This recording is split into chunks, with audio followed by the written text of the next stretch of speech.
should we do another audience poll? Come on, are you ready? आप लोग excited लग नहीं रहे हो. नहीं चलिए वहाँ से एक्साइटमेंट दिख रहा है तो वहीं से पूछा जाए कि अब क्या नेक्स्ट सीजन, ये 4th सीजन आ चुका है महारानी. यस महारानी, तो 5th सीजन के लिए आपने ग्राउंड तो सेट कर दिया है, क्योंकि यहाँ से शुरुआत करना after you have lost your son. उस मूवी में आपने अपनी वो सीरीज में पार्टी भी जा चुकी है, सरकार भी जा चुका है, तो एक जमीन से फिर से शुरुआत करना, तो सीजन 5 आएगा ही. क्या रोमांटिक रोल भी करना चाहिए हुमा कुरैशी को? हाँ महारानी में नहीं, इन लाइफ. हाँ इन लाइफ डेफिनेटली. चलिए एक डेफिनेटली आ गया वहाँ से. सो ऑल राउंड मतलब सारे एक्सपेरिमेंट करना चाहिए. हुमा तो इससे आगे बढ़कर, क्योंकि आप लखनऊ में शूट में थी और आपने टाइम निकाला आज तक के इस मंच पर आने के लिए, तो वही सवाल होगा कि actor, producer,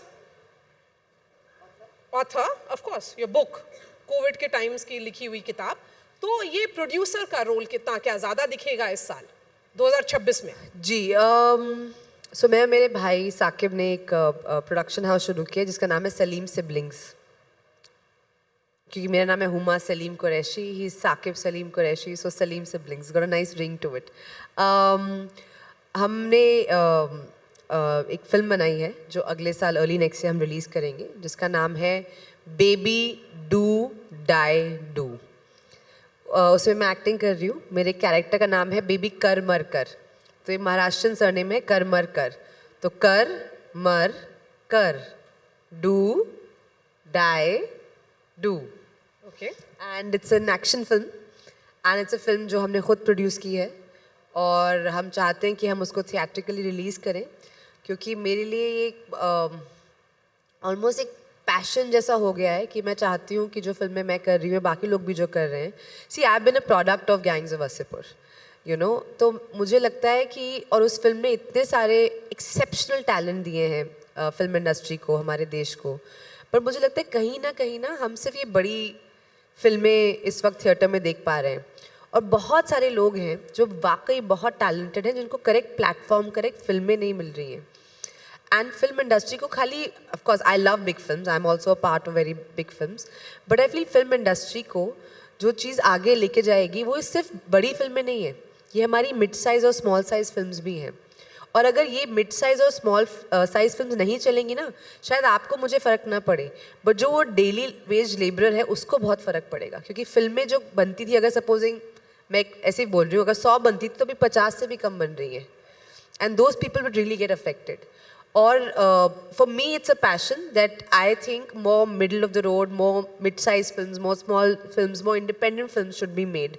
Which is why अगर मैं एक जॉली LLB या कोई बड़ी फिल्म कर रही हूँ, उसके साथ में एक छोटी सी फिल्म जैसे मैंने लास्ट ईयर बयान की, which is a hardcore independent film. And I was so happy वो फिल्म को टोरंटो फिल्म फेस्टिवल और बुसान फिल्म फेस्टिवल में वो सिलेक्ट हुई, वहाँ पे जाने का मौका मिला. Only because I feel like अगर आप किसी जगह पे पहुँच गए हों, अगर आप कोई किसी मुकाम पे हों, तो आपको वो चीज़ नहीं भूलनी चाहिए, क्योंकि it's important for you to lend your voice and to lend your support to those films as well. So that is a passion for me. So I really want, and I am urging all of you also to please go and support and watch these films in the theatre. It's really important for all of us. तो जो production house है वो it's for, it has been produced or created by you and your brother. So क्या उसका मोटो ये है कि जो न्यू फेसेस हैं, फ्रेशर्स हैं, उनको मौका मिले? बिल्कुल. हम तो कोशिश करते हैं कि हम जितने नए लोग हैं उनके साथ काम कर सकें, उनको मौका दे सकें और ख़ुद को भी मौका दे सकें. क्योंकि क्या होता है ना, both of us are actors, और अभी भी मुझे लगता है कि अब आप लोग कहेंगे कि मतलब तुम तो अच्छा खासा काम कर रही हो, तुमको क्या दिक्कत है, बट आपको हमेशा लगता है कि कहीं ना कहीं आपको जो कुछ अपॉर्चुनिटीज़ है वो मिलती नहीं है. या अभी भी इंडस्ट्री में या लाइफ में ना एक तरह की गेट कीपिंग होती है कि आपको एक लेवल तक ही ग्रो आप कर सकते हो, और आपको बड़ी फ्रस्ट्रेशन होती है कि नहीं यार, मैं तो कितना कुछ और कर सकती हूँ. So why are those films and those opportunities not coming to me? तो उस पर 2 तरीके होते हैं, या तो आप विक्टिम माइंडसेट अपना लो और सबको गालियाँ देने लगो और नेगेटिव हो जाओ, या आप करो अच्छा मैं अपने लाइफ में क्या कर सकती हूँ या कर सकता हूँ. And we thought the answer for us, for Saqib and I, was to become first generation producers to make films that जो हमको पसंद है, टू मेक दो स्टोरीज जो शायद बाकी लोग नहीं बना रहे बट हम बनाना चाहते हैं या बना सकते हैं. आप कुछ अपने पैसे डाल के, कुछ स्ट्रीमर्स के पास जाके या प्लेटफॉर्म्स के पास जाके या प्रोडक्शन हाउस के साथ कोलैबोरेट करके, बट कुछ ऐसी कहानियाँ जो शायद हमको लगता है क्योंकि हमें पसंद है शायद बाकी लोग भी देखना चाहें, but you know to make the films that we really really believe in.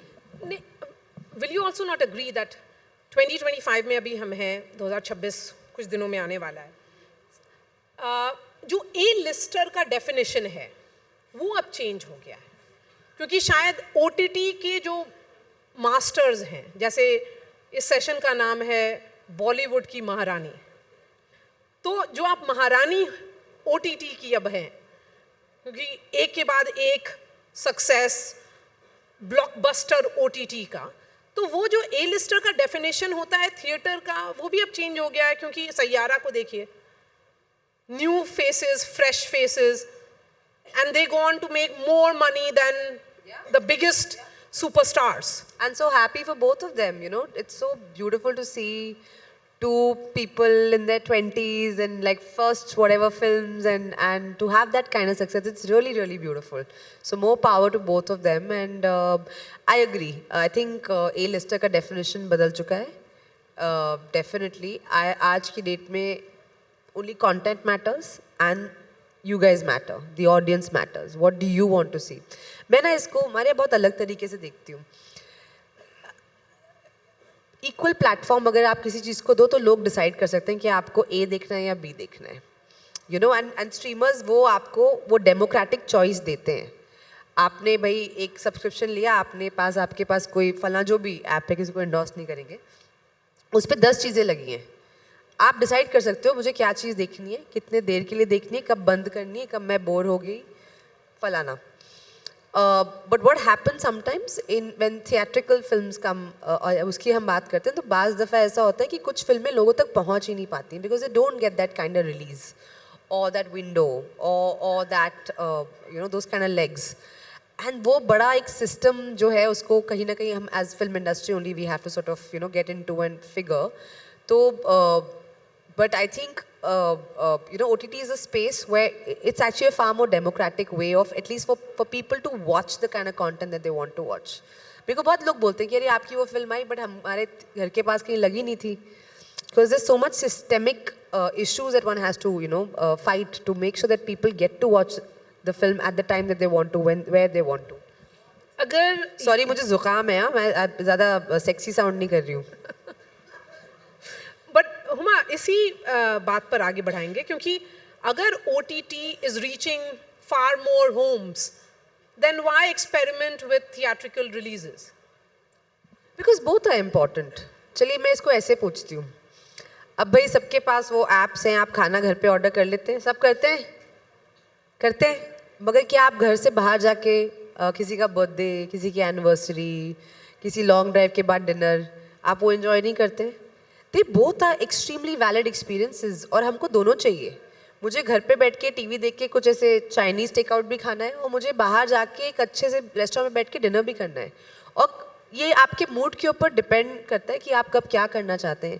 Content भी ऐसा ही है. Sometimes I just want to come back home after long day and watch something.